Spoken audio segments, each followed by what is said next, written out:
Hello everyone, আমি সঞ্চিতা। রং লাইব্রেরির আরও একটি পর্ব আজ আপনাদের সামনে তুলে ধরলাম। আশা করছি আপনারা যে যেখানেই আছেন সকলে ভালো আছেন এবং সুস্থ আছেন। আজ শনিবার দুপুর এখন 3টে থেকে 3:30 মতন বাজতে গেল।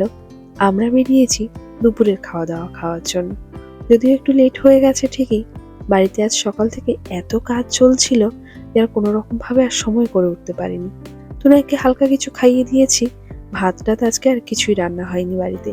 প্রতিবার তোনায় জন্মদিন আসার আগে আমরা বাড়িঘর খুব ভালো করে পরিষ্কার পরিচ্ছন্ন করি। বিশেষ করে তোনায় যে পুরনো যেগুলো জামা কাপড় আছে সেগুলো বের করার চেষ্টা করি। সেটাই চলছিল আজ সকাল থেকে। শুধু তোনায় নয়, আমাদের জামা কাপড়ও যা যা পুরনো ছিল সবই আজ বের করে ফেলেছিলাম। প্রতি বছর এই টাইমেই ফুলটা ফোটে। আর একটা ফুল আছে যে চেরি ফুলটা, সেটা আরও কিছুদিন পরে ফোটে। এই ফুলটা এই টাইমেই ফোটে। চলুন দেখাই। বাড়ির একদমই পাশে গাছটার মধ্যে হয়ে রয়েছে। আরেকটা গাছও আছে, আরেকটু দূরে যেতে হবে। তাই যেটা কাছে আছে একদম সেই গাছটাই দেখায়। প্রতি বছর হয়তো খুব সুন্দর লাগে দেখতে। আর নিচে ফুলের পাপড়িগুলো পড়ে থাকে, এত সুন্দর লাগে না ফুলগুলো। মানে সামনে থেকে দেখলে আরও বেশি ভালো লাগে। এখন জানি না ক্যামেরাতে কতটা আসবে, কিন্তু আমি দেখাচ্ছি। খুব সুন্দর হয়ে রয়েছে। নিচে পড়ে আছে পাপড়িগুলোই দেখুন না, কি সুন্দর বড় বড় পাপড়িগুলো। আমি এখানে আসার আগে এই ফুল কখনো দেখিনি বা এই ফুলের নামটাও কখনো শুনিনি। দেখুন পুরো গাছের মধ্যে ভর্তি হয়ে রয়েছে ফুল। আর এই যে ছোট ছোট পাতা দেখছেন, এই পাতাগুলো বড় হওয়ার আগে কিন্তু সব ফুল ঝরে যাবে। তার মানে গাছে পাতা আসার আগে এই ফুলগুলো আসে। আর প্রায় প্রতিটি বাড়ির মধ্যেই এইরকম একটা গাছ বা চেরি ফুলের একটা গাছ কিন্তু প্রায় থাকেই। কারণ এই সময়টার অপেক্ষায় কিন্তু তারাও থাকেন, কারণ তাদের বাড়িতে এই যত্নে বেড়ে ওঠা গাছটি যে এই সময় খুব সুন্দর ফুল দেবে, সেই অপেক্ষায় কিন্তু একটা বছর তারাও থাকেন। আর আমাদের বাড়িতে যেহেতু এই গাছ নেই, আমরাও কিন্তু একটা বছর অপেক্ষায় থাকি এই ফুলগুলোকে দেখবার জন্য।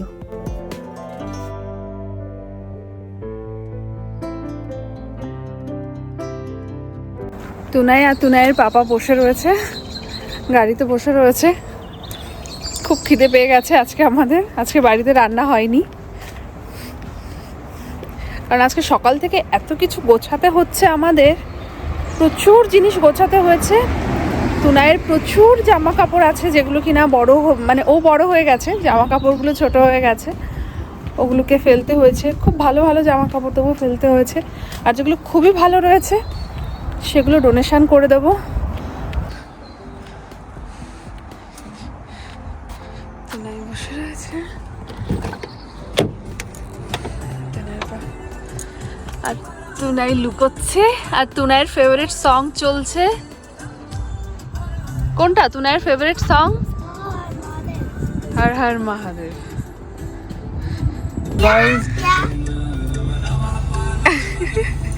একটু দেখাও, কি সুন্দর গাড়িটা। খুব সুন্দর কিন্তু গাড়িটা, খুব সুন্দর। মানে আমাদের এখানে রীতিমতো সবাই আর কি জানে যে তুনাইয়ের কার খুব পছন্দ, সেটা সবাই জানে। খুব সুন্দর কার। দাদাটা আর কি ইন্ডিয়াতে চলে যাচ্ছে, তো যখন তুনাইয়ের পাপা মানে বাস স্ট্যান্ডে না স্টেশনে ড্রপ করতে গেছিলে, বাস স্ট্যান্ডে যখন ড্রপ করতে গেছিল যে তুলে দিয়ে আসি, ব্যাগ ট্যাগ থাকবে, লাগেজ থাকবে, তখন ব্যাগের থেকে বের করে বলছে যে এটা তখন ব্যাগের থেকে বের করে বলছে যে এটা তুনাইয়ের জন্য, তুনাইয়ের গাড়ি। মানে সবাই ওকে খুব ভালোবাসে, ভীষণ ভালোবাসে। পড়াশোনা না করলে সবাই তোমাকে আর গিফট দেবে না কিন্তু, তাই না গো?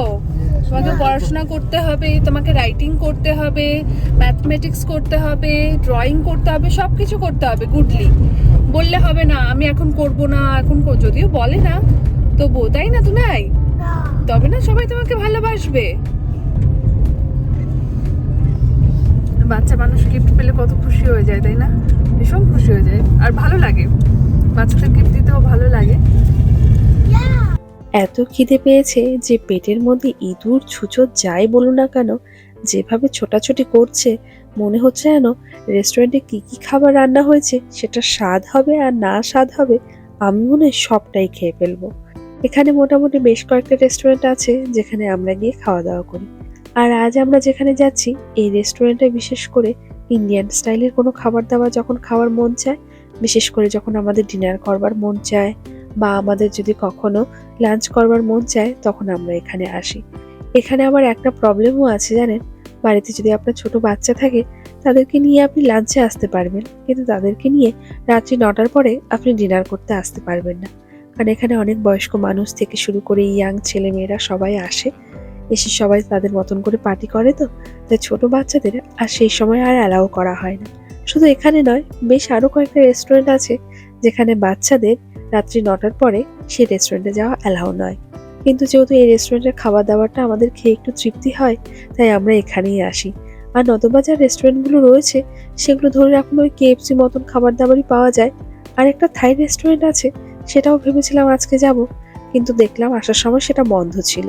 তাই ভাবলাম যেখানে যাই সেখানেই যাই আজ।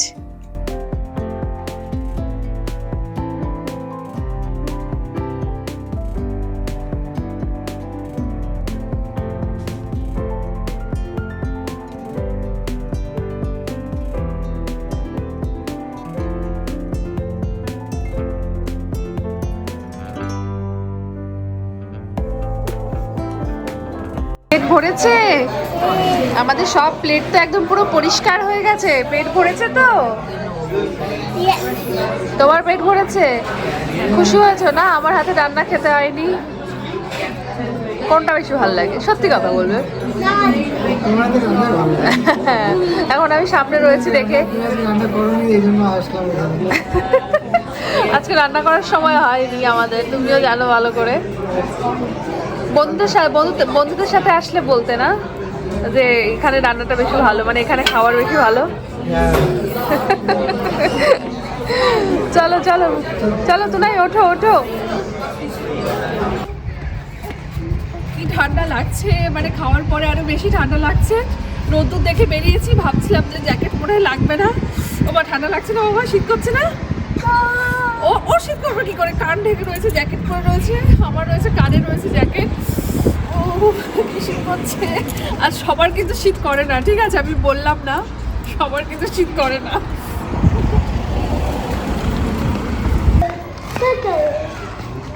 খুব সুন্দর সময় আস্তে আস্তে আসছে আর কি। প্রতিটা গাছের কাছে এরকম ফুল দেখবো, আর রাস্তার দুধারেই দেখবো এরকম গাছগুলো হয়ে রয়েছে, খুব ভালো লাগে দেখতে। আরো অনেক জায়গায় যাব যেখানে কিনা এত সুন্দর সুন্দর ফুল দেখা যায়, সেগুলো অবশ্যই পরে শেয়ার করবো। চলে এলাম খুব সুন্দর একটা জিনিস আপনাদেরকেও দেখাতে এবং নিজেরাও দেখব। সেটা হলো ড্যাফোডিল। আমরা যেহেতু ওয়েলসে থাকি, ওয়েলসের জাতীয় ফুলই হলো ড্যাফোডিল। এর আগেও আমি আপনাদেরকে বলেছি, সেই ড্যাফোডিল ফোটার সময়টাই হলো এটা। কোনো কোনো জায়গায় এত বেশি চাষ করা হয় ড্যাফোডিল, সেখানে কিন্তু এত সুন্দর ফুটে থাকা ফুলটা কিন্তু দেখা সম্ভব নয়। যেখানে চাষ করা হয় সেখানে ফোটার আগে অবস্থায় ফুলটি যেরকম দেখতে থাকে, সেই ফুলগুলো নিয়ে চলে আসে এখানকার টাউন সেন্টারে বা টেস্কো বা যে কোনো শপিং সেন্টারগুলোতে, যেখানে ফুল বা ফল যেগুলো পাওয়া যায় সেখানে। আর ওগুলোকে বাঞ্চ করে বিক্রি করা হয়। আর বাড়িতে এনে তার মধ্যে কোনো রকম মেডিসিন না দিয়েও আপনি শুধু জল দিয়ে রেখে দিলেও এই ফুলগুলো বেশ অনেকদিন কিন্তু ভালো থাকে। তার মানে বোঝা গেল এই ফুলগুলোকে সুন্দর করে রাখার জন্য আর মেডিসিন দেওয়ার দরকার নেই, জলে রাখলেই হয়ে যায়। কি করছে এখানে? হ্যাঁ, আমি এই ফুল দেখলে আমি এক্সপেরিমেন্ট করার চেষ্টা করি, একটু সুন্দর করে ছবি তোলা, একটু ভিডিও করা। তো সেটাই আর কি চেষ্টা করছি যে একটু ভালো আসে। এখানে অনেক ফুল আছে, খুব সুন্দর লাগছে। মানে ক্যামেরাটা যতটা আসছে তার থেকে দেখতে বেশি ভালো লাগছে। কতটা সুন্দর লাগছে। আমরা যদি আরো দিনের বেলা আসতাম, মানে একটু আরো আলো থাকতো, তখন হয়তো একটু ভালো হতো। বাট অনেকটা জায়গা নিয়ে এই জায়গাটা।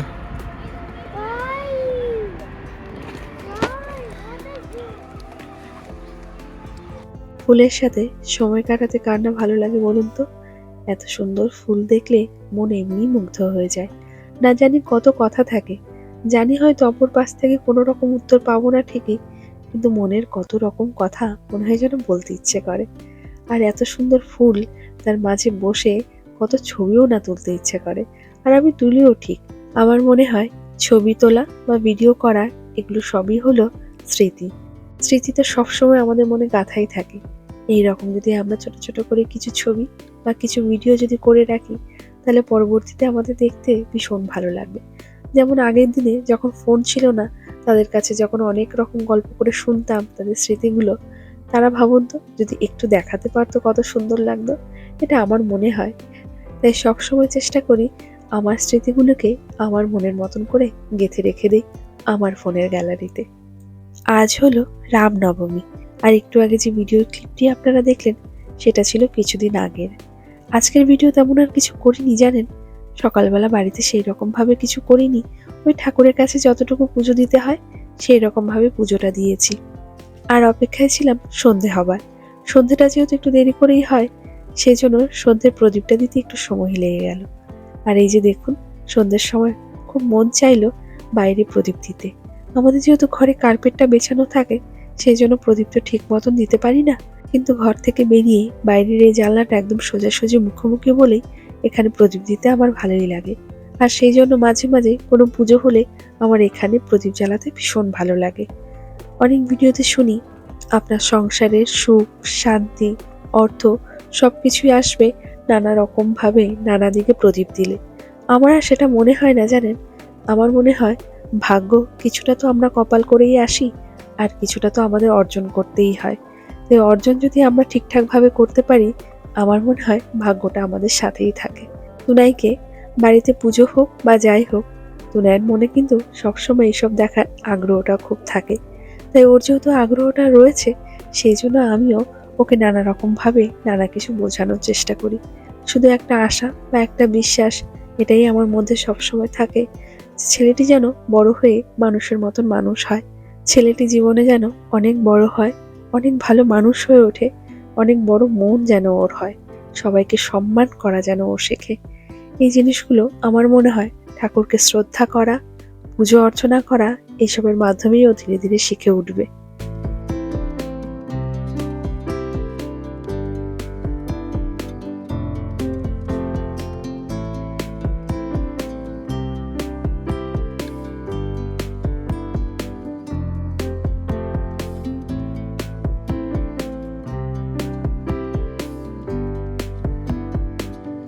ছোট ছোট কিছু ক্লিপ নিয়ে রেখেছিলাম, তাই ভাবলাম আজকে আপনাদের সাথেও সেটা দেখাই।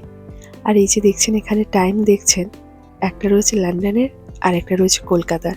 লন্ডনে এখানে টাইম হলো 12:59, আর কলকাতাতে এখন সময় হলো 6:29। কলকাতা বা ইন্ডিয়া একই ধরা যেতে পারে, একই সময়। আর আজকে যেহেতু 29 তারিখ, কালকে 30 তারিখ, মানে অলরেডি এখন 30 তারিখ হয়ে গেছে, তাহলে দেশের সাথে আমাদের সময়ের পার্থক্য রয়েছে এখনো পর্যন্ত 5.5 ঘন্টা। আর একটু পরে দেখবেন এখন 1টা না বেজে যাবে 2টো, মানে দেশের সাথে আমাদের সময়ের পার্থক্য থাকবে 4.5 ঘন্টা। এটা থাকবে কিছু মাস, তারপরে আবার সেই 5.5 ঘন্টার পার্থক্য থাকবে। এই জিনিসটা দেখবো করে প্রতিবারই ভাবি, কিন্তু আর সেই রকমভাবে রেকর্ড আর করা হয় না। তাই আজ ভাবলাম রেকর্ডটা করি। আপনারা নিশ্চয়ই দেখে বুঝতে পারলেন এই সব কিছুই হয় সূর্যের আলোর উপর নির্ভর করে, কতটা সময় আমরা পাচ্ছি। আজকের ব্লগটিও তবে এখানে এন্ড করলাম। ভালো থাকবেন সকলে, সুস্থ থাকবেন। দেখা হচ্ছে খুব শিগগিরই আপনাদের সাথে পরবর্তী ব্লগটি নিয়ে।